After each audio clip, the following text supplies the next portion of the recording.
Oh, morning all. How are you? During the pandemic, lots of people found that their energy bills were shooting up. Now, retrofitting and insulation can really help, but isn't it even better to create your own locally sourced renewable energy? That was the idea that began to germinate in our minds when the mutual aid network started to set up on the WhatsApp groups and all the rest. And it's all about community-owned energy and energy infrastructure, literally making and taking power for ourselves. If you do any climbing, you cannot trust those chimney pots. It's a good way to get onto Netflix is to start climbing things. So power came out of our previous project, Bank Job, where we realised that working together in collective action, we could all make a difference and be powerful. Okay, about us.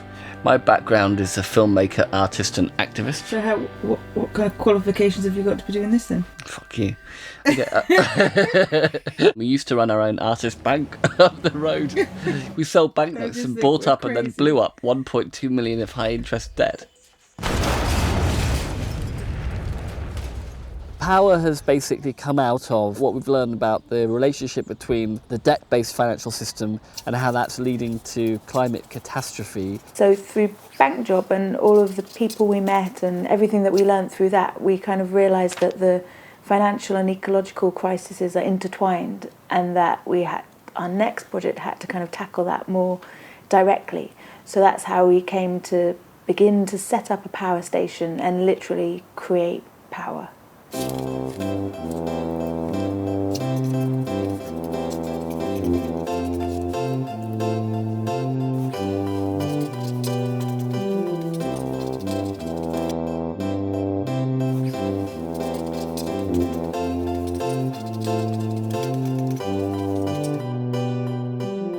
I used to be that putting on kettles, everything, having showers, empty, but Yeah, now yeah. I sit in there, make sure I'm really well clothed and with one heater on, because I'm spending £90 a week on electric. And I'm on my own, and it's crazy. It's about 27%, I think, of the population of Waltham Forest is now considered fuel poor, which is the second highest in London and I think the fifth highest in the country.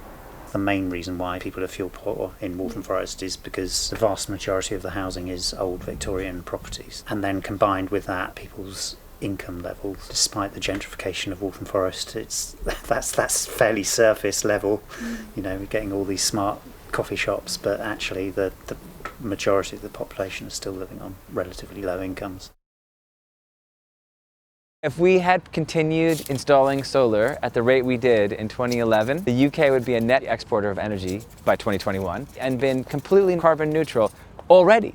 But interests laid in our way. That's why the cooperative movement is really seen as a deterrent to the incumbent political system, because people having power over their own energy supply really enables them to have a conscious direction around their energy, around their finance, around the sustainability and the environment.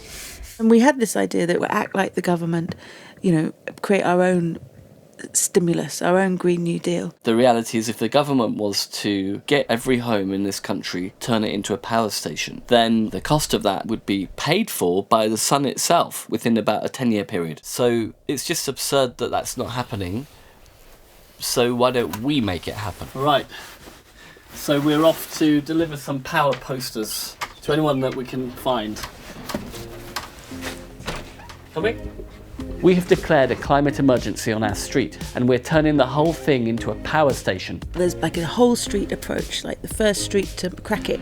No street in Britain yet has gone fully onto renewable energy. Always need the first step. It starts at the street, maybe having a conversation. Should we do this? Look, this whole street has done it. That's so good. So I always wanted to focus on the street because of the stories and like how we could build it from the ground here, and then how that could be a template for action across London and Britain's Victorian housing stock. Hi. How are you? I'm good, how are you? Yeah, good, thanks. Can I come in? Yes, please. Right, so look, these are the power station things. So you can either have a biggie or a smallie. Which would you prefer for your window? Well, let's go for big, huh? So pleased to hear you saying that. We're going to raise the money to offer everyone free solar and offer free insulation, hopefully, as well. That would be another step beyond here. It's a cool model for people because it's like, okay, I've got no strings attached, free solar energy type of thing. So now it's like a political campaign, like this is what the government should be doing, you know, we're seeing ourselves as like putting a Green New Deal stimulus into the street. So we're planning to release greenbacks. The design of the note might change, but it's all the basic elements. Our banknotes are artwork. So anyone that becomes a green backer is buying an artwork. So you're going to make... We're going to sell the currency, and then we're going to use half to buy solar panels for the street, people on the street that want to participate, and half of the proceeds will go into the local organisations that we're working with. What's the catch? There must be a catch, right? But there isn't one. We're going to sell art, and then with the proceeds, we'll buy all the solar panels. And you must be wondering, like, well, why would we want to do that? Yeah, What's in it for us? We just like doing this kind of stuff. We like being kind of like thorn in the side of the political system. We believe we can become a zero carbon street. Our street will be an example of what the government could and should be doing right across the UK. But it's not only our street. We are working with Solar for Schools to get all our schools in Waltham Forest generating their own energy so they can save money and reduce their carbon emissions too. When cooperatives come together and facilitate like an amazing project like you're doing, like we did, like the hundreds of community projects across the UK and thousands across the world are doing, you end up transforming the way people think about their energy and transforming the way they think about owning the infrastructure around them. When we involve people and we take the time to actually think about how do people participate in the energy transformation, the climate crisis, that is how transformation happens and the systemic changes come through. I can imagine that the government, which is the combination of all the people together, put in a big investment in something that pays off the climate in the long run. It will certainly reduce everybody's electricity bill and also, of course, help the environment. It's altogether a good idea. It's an amazing thing. It can bring us into doing something good. Yeah, we're all taking part of the I plan. feel good. Yeah, exactly.